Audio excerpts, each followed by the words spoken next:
রোদে রোদে বেড়াই গেলেই বলি একটা গেঞ্জি নিব একটা প্যান্ট, তো একা কি যাওয়া যায়, সুমনের সঙ্গে যাব। তো সুমনদের ঘর চলে আলি। সুমনদের ঘরে আসে দেখছি তারা পুরা তরকারি আছে, মাংস না কি ওটা কে জানে, ওর মা দেখছি মশলা বাটি আসছে। তো দেখি হনুমান কোনখানে আছে, ওর দিদিনকে বলে ও বা মার ভাত হচ্ছে সরফ সরফ। এই চেয়ারটা সাথে রাখা, চেয়ারটাতে একটু রাতকেটুকু বসি। ও বাপ, চেয়ারটা দেখছি নতুন নতুনই দেখাচ্ছে, তাই ছাইরা গড়াটা একটুকু বসি। ওর খাওয়া হতে হতে যতক্ষণ তোকে খাওয়া হয় তখন তোকে একটু বসি। বসে বসে কী করে একটা সেলফি নিয়ে এলি। সেলফিটা ভালোই উঠছে, দাড়িগুলা বড় খুঁজে আছে বাপ। ও খাওয়া আর হয়ে গেল, ও দিদি পুরানি জুম বসে আছে। ও বাপর মায় কী এনে দিল রে, দেখি যদি ভাগ পাই এতটুকু। ও বাপ, বড়ি বটে। বলছে এটা সকালে খাবি একটা বিকালে, বান যাওয়া না কি হয়েছে দিদি। তাদেরকে আমাদের গাড়ি বেরিয়ে গেল ভঁ করে। গাড়িটা আমাদের বেরিয়ে গেল, রাস্তায় বহুত কিছু সামান আছে। ওর মাকে বলছে সব শেয়ার করা সামানগুলো, আমরা যাব। ওর মা সামানগুলো দিলে সব শেয়ার করাই, আমাদের গাড়ি বেরিয়ে গেলো কুলিয়ে বুঁ করে। মেন রোডে আমরা উঠে গেলি। মেন রোডটা বসে ফাঁকা আছে, হ্যাঁ নিজের সাইডে চলে যাই। বলে রোডটা বড় সুন্দর আছে, ফাঁকা ফাঁকা আছে, প্রকৃতিটা বড় সুন্দর দেখাচ্ছে। এমনি রোড ফাঁকা থাকলে চালাতে গাড়ি মজা।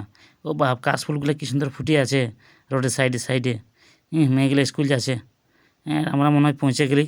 এই দোকানটায় বটে গাছতলটাই গাড়িটা রাখি, বড় রোদে ছাইরার কাছে থাকবে। দোকান বড় সুন্দর সুন্দর সামান আনিছে, শাড়ি লীল লাল বড় সুন্দর সুন্দর দেখাচ্ছে। সুমন বলছে দারুণ দারুণ আছে। আমাকে দুটো প্যান্ট নিয়ে দিল, একটা মদন খোড়াই বলেছে, একটা আমার বটে।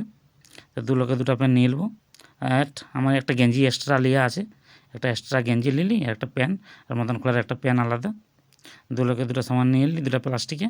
সামান বলছে প্লাস্টিক দুটো ধর, গাড়িটা আমাকে স্টার্টটা করতে দে, সামান ঘুরার দে গাড়িতে ধরে। গাড়ি ঘুরে সোজা মদনের দোকান। মদনকে একটা প্যান্ট লাগিয়ে দেবো, আর মদনের কাছে যে মানে পয়সাটাও দেয়নি, আমাদের পয়সা উঠলে তো পয়সাটাও নিয়ে নেবো। মদন কুড়া হাইলে তোর প্যান্ট, আর আমাদের দিয়ে দে পয়সাটা।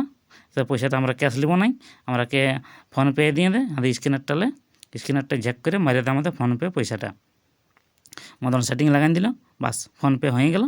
আমরা ফোনপে ফোন নিয়ে নিলি, বাস বাড়ি বাড়ি ঘর। তো বাড়ি বাড়ি দেখি দুটো ছেলে বড় কিতকিত খেলছে নাকি বাড়িটাই। বাথরুম গড়া হয়ে গাড়িকে ঘুরাই, আর আমরা ঘর ঢোকাই দেবো গাড়িকে ঝেকাক করে। শালা দুয়ারটা খোলা আছে, ভালোই পড়ে তাহলে গাড়ি ঢুকাই দাও। আবার মায়ের তাকে দেখি কী কী আনলে। বাহ, প্যান্টটা তো ভালোই আছে। এবার গেঞ্জিটা বার করছে, দেখি গেঞ্জিটা কেমন আছে। গেঞ্জিটা হচ্ছে পুরানো পুরানো দেখাচ্ছে, যেমন কেমন কালার নিয়েছ। এবার দিদি বলছে যেমন লোক সেরকম কালার ঠিকই আছে। হাই লাও, তাহলে ঘর নিয়ে এখন চলে যাও। তো আমি গুটাই নিলি, কুলি কুলি ঘর, তো কুলিটা একদম ফাঁকা, কেউ না একটা লোক। আমরা ঘর পৌঁছে গেলি আমি। বন্ধুরা টাটা বাই বাই, আমার ব্লগ এখানেই শেষ।